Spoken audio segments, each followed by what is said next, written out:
So how do you prepare for a debate?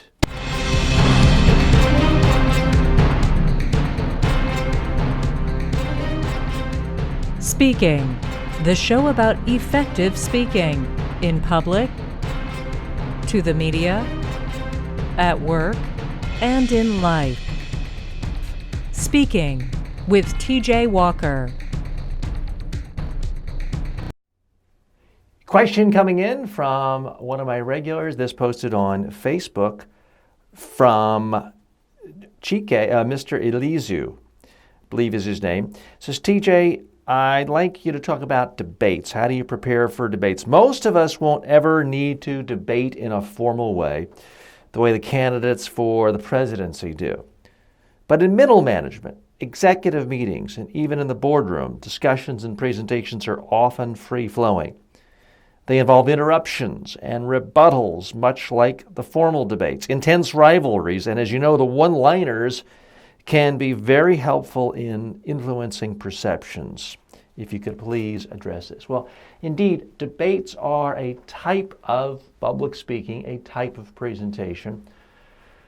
For many people, they're the hardest because you can't just rehearse and have your messages and have your stories and sort of go through the process.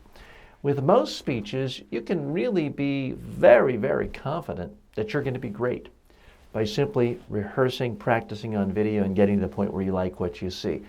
There's so many variables you can't control in a debate.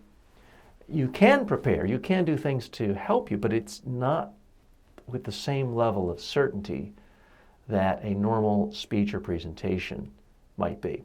So I do want to give you some very, very specific pointers on how to prepare for debates. First of all, those of you running for office, I'm going to talk about that just a little because as the questioner who wrote in pointed out, most people in the business world, government world, are never going to be on a televised political debate.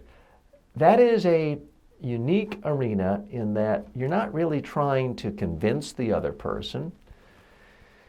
You're not necessarily trying to convince the followers of that other person that you're right. What you're trying to do is to get the media covering you to say that you won, that you beat the other person. You're trying to say things that make your own supporters like you even more.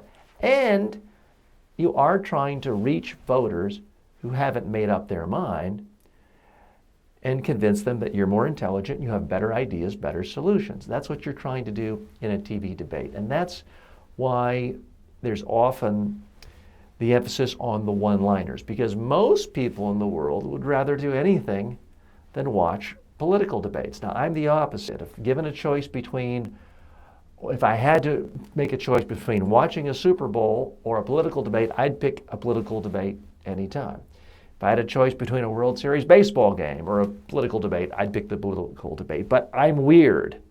Most people aren't like that. What that means is that most voters only hear about debates through the news coverage, and these days through the social media coverage, which means the sound bites are more important than anything. So when Donald Trump says, Jeb Bush, you're low energy, that's what gets attention. When Lloyd Bentsen said to Dan Quayle, you're no John F. Kennedy, and I knew him, that's what got the headline. It was just such a put down. So the put downs do get a lot of attention. For most of you in the corporate world, that would be the worst thing to do. Having a debate with a respected colleague or your boss and you give them some zinger and you anger them, you make an enemy for life. Politics, the people you are debating, rarely do you really have to work with them that closely for the rest of your life or the rest of your career. Some exceptions, but for the most part, there is a little bit of distance there. Not so in your company.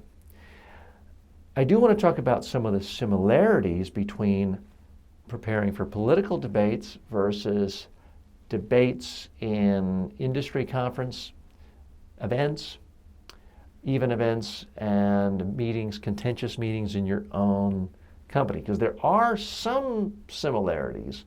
I'll talk about those and give you tips in just a moment. Do you have a speaking-related question for number one USA Today best-selling author T.J. Walker? For more than 30 years, Walker has been a public speaking coach and media trainer to presidents of countries, prime ministers, CEOs, Nobel Peace Prize winners, professional athletes, and Miss Universes. Send your questions to info@mediatrainingworldwide.com or on Twitter @TJ Walker. So the biggest similarity between political debates and a debate in any organization is if you want to be prepared, you need to actually have interesting ideas where you can just go into that debate and put it out there. And you can't do it by reading it. You've got to really be able to talk it. It looks horrible to look down during a debate, whether it's a business meeting or anything else, for the most part. There can be exceptions if you want to call upon certain facts or figures. But the number one thing is you need to have important ideas that you've really thought about, and you've thought about how to package them to make them interesting and understandable and memorable to your audience. That's true whether you're debating for the presidency of the United States or you're debating about whether to allocate social media assets in your company to Facebook or to Twitter or to some other app. You need to really have a clear-cut idea of what is most important to you. So please, number one, do that. The next thing that's critically important in a debate is you've got to be comfortable and be in the moment. Now, this is a hard thing to do. This is why it's so important to prepare and rehearse. In fact, the very first media training, presentation training I ever did was in preparation for a political debate with a gentleman running for the United States Congress from Charlotte, North Carolina in 1984. Man, am I sounding old. I was a senior in college at the time. This was an unpaid internship. We had, a gigantic camera brought in, hooked it up to a TV, and we practiced the debate, practiced asking questions and answers. So most people don't do that, certainly in the corporate arena, practice on video. Presidential candidates, for the most part, do practice. Certainly if they are the nominees of a major party, they do practice their debate on video. They have someone be the stand-in for their political opponent. And the reason you want to do this is you want to try out certain answers, number one. Number two, you just want to get comfortable with this so that you don't freeze and panic. When you're nervous, when you panic in a debate, that's when the words don't come up. That's when you can't think of what to say. And you're sort of fumbling around. That's the worst of all possible cases. So the next big thing that is true of political debates and corporate or industry debates is you've got to practice so that you're comfortable saying what you want to say. Now, related to that second point, the third point is you've got to get to the point where you are in the moment. And what I mean by that is you're not thinking about what you're going to say next. You're simply saying what you want to say, you're listening to that person, and you can be calm enough and comfortable enough where you can really listen. Because that's what shows mastery in a debate. If you can listen to what this person said, that person said, synthesize them, or show a contradiction, that's what happens in a real debate. Now, some of us have in our mind the concept of a debate in the United States Senate, for example, where no one's even listening to each other. All they're doing is reading pre-written speeches. That's not really a debate. But one of the things that is fascinating for those of us who enjoy politics is a good political debate. Candidates will actually pick apart what one person said and use it against them. So, for example, in the 2016 Republican primary debates, Chris Christie the governor of New Jersey, heard Marco Rubio, the senator from Florida, use the same line several times in in defense of his own basic youth and inexperience of only being in the Senate for a couple of years. He had a standard line he used about Obama knowing exactly what he's doing and not being, essentially the rationale was not that Obama has an inexperience problem. The problem with Obama was ostensibly his political beliefs. So Marco Rubio had a sort of set line for that. But then he said it again word for word. Chris Christie caught it, mocked him for it right away. Said, there you go, the same 25-second set speech again. Because he was listening, because he reacted, because he attacked in a way that didn't seem phony and canned and artificial and pre-wrapped, it stung. And Chris Christie got a lot of credit for how he behaved in that debate. Now, it didn't help him in the long run with his candidacy, but he got tremendous attention on something he wanted to, and it dramatically hurt Marco Rubio and almost knocked him out of the presidential race. And he did not do well in that primary, in large part because of how he did in that debate. So that's a perfect example of how you have to clearly be in the moment. You have to be comfortable enough and confident enough to listen and be able to think of new stuff to say and react. That's what Chris Christie did, and that's one reason why it was so effective. That's harder to do. That's why I encourage people to speak every opportunity you can to speak. The more you speak, the more you debate, the more you are a part of a panel discussion, the easier it's going to be for you to be able to be comfortable enough to listen in a debate, think, react, and say what you want to say. To hire TJ Walker as a keynote speaker or workshop leader for your next conference, call 212-764-4955.